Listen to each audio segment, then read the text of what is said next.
Japan. Ein Land, das nicht nur für seine außergewöhnlich pünktlichen Züge oder seine an praktisch jeder Ecke stehenden Getränkeautomaten bekannt ist, sondern auch insbesondere für seine einzigartige Esskultur, hat neben wirklich vielen köstlichen Gerichten auch ein paar für uns auf den ersten Blick vielleicht etwas seltsame oder gar unappetitliche Gerichte im Laufe der Zeit hervorgebracht. Und damit ein herzliches Hallo und willkommen in der wunderbaren Welt von Japan Live, dem deutschsprachigen YouTube-Kanal zum Thema Japan. Du hast wahrscheinlich schon mal das ein oder andere japanische Gericht probiert und weißt, dass das Essen aus dem Land der aufgehenden Sonne schon etwas Außergewöhnliches ist. Neben dem weltbekannten Klassiker Sushi kennen die meisten vielleicht auch noch Ramen und Udon-Nudelsuppen, aber das sind nur ein paar der populärsten Speisen. Eine Vielzahl an Lebensmitteln aus Fernost bekommt man in Europa nur sehr schwierig oder gar nicht zu kaufen. Was mitunter auch daran liegen dürfte, dass vieles davon eher nichts für den westlichen Gaumen ist. Auch wenn es natürlich wie bei allem diverse Ausnahmen gibt. Einige Gerichte sind auch einfach schwierig zuzubereiten und erfahren daher eher weniger Nachfrage bei potenziellen Kunden in Europa. Eines dieser Gerichte ist Tokoroten. Noch nie davon gehört? Macht nichts. Genau deshalb erkläre ich es dir ja jetzt. Um Tokoroten zu probieren, bin ich extra etwas weiter gereist, um eines der beliebtesten Lokale Shikokos zu besuchen.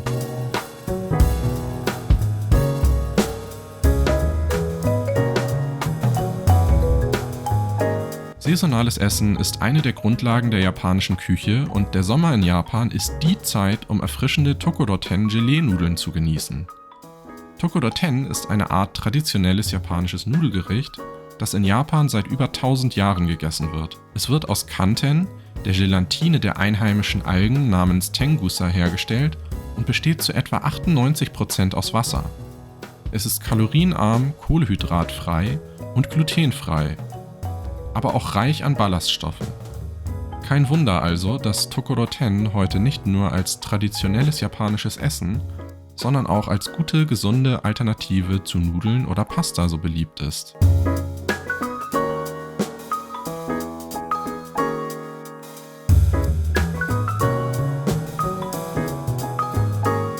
Machen wir an dieser Stelle einen kurzen Ausflug in die Vergangenheit und schauen kurz, wie Tokoroten ursprünglich entstanden sind. Es wird angenommen, dass Tokoroten-Nudeln erstmals während der Nara-Zeit über China nach Japan gelangt sind. Das Ernten, Trocknen und Extrahieren der Gelatine aus Tengusa-Algen war jedoch so arbeitsintensiv, dass Tokoroten nur der Aristokratie vorbehalten waren. Dies änderte sich aber nach der Entdeckung von Kanten-Gelatine im Jahr 1658 durch einen Wirt, der überschüssige Tokoroten-Nudeln wegwarf und sah, dass die Nudeln zu Kantenblättern trockneten, die für den späteren Gebrauch aufbewahrt werden konnten. Diese Entdeckung machte es den Menschen viel einfacher, Kantengelatine zu verwenden und Tokoroten herzustellen, und sie entwickelten sich während der Edo-Zeit zu einem beliebten Sommersnack in der Altstadt von Edo, also dem heutigen Tokio. Heute findet der veganfreundliche Kanten viele Anwendungen in der japanischen Küche.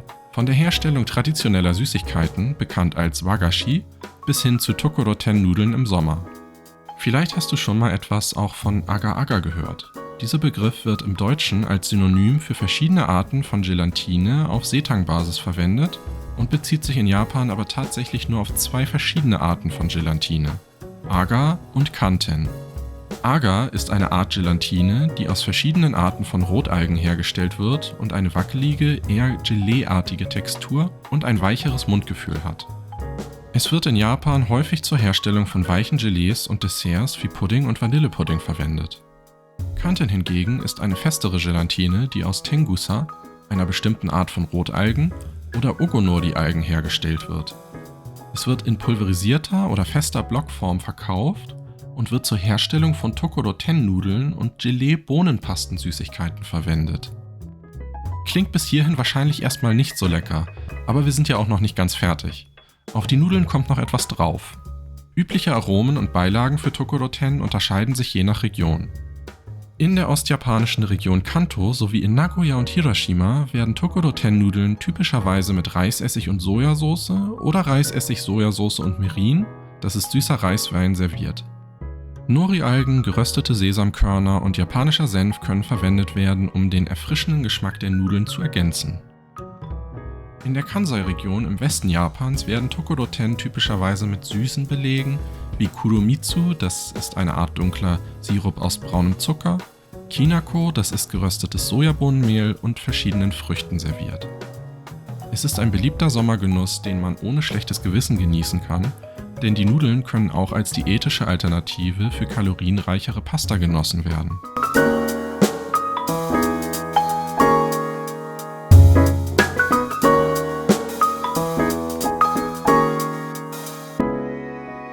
Im Gegensatz zu anderen kalorienarmen, kohlenhydratfreien und glutenfreien Nudeln wie Shirataki, die aus der Konnyaku-Yamswurzel hergestellt werden und einen unangenehmen Geruch haben können, sind Tokoroten-Nudeln geruchslos.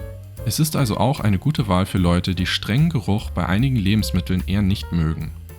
Sie können in Japan einfach in Supermärkten gekauft werden oder stehen oft auch auf der Speisekarte von traditionellen Teehäusern und werden häufig auch in speziellen japanischen Geschäften wie diesem hier verkauft.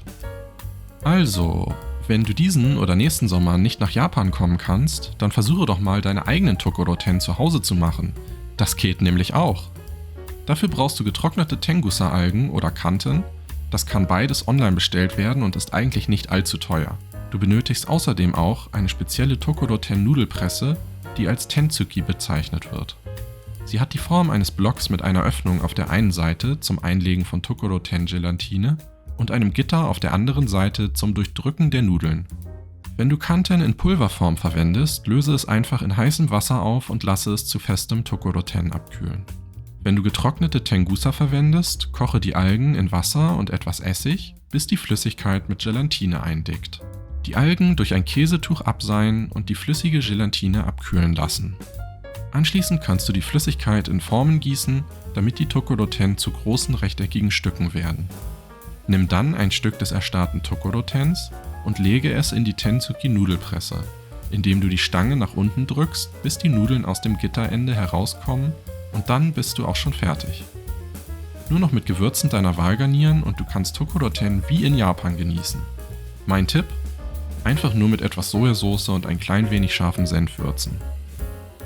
Tokoroten ist ein einzigartiges Sommergericht, das nicht nur gesund und erfrischend, sondern auch kalorienarm, kohlenhydratefrei und glutenfrei ist. Probiere es bei deinem nächsten Japanaufenthalt unbedingt einmal aus oder mache dir deine eigenen zu Hause. Was du auch einfach zu Hause machen kannst, ist den Like-Button drücken oder mich via Buy Me a Coffee zu unterstützen. Außerdem würde ich mich sehr freuen, wenn du diesen Kanal abonnierst, damit er wächst und ich auch in Zukunft immer mehr und neue Videos zum Thema Japan mit dir und allen Japan-Freunden da draußen teilen kann. Das war's von mir, bis zum nächsten Mal und lass dir die Nudeln schmecken. Tschüss!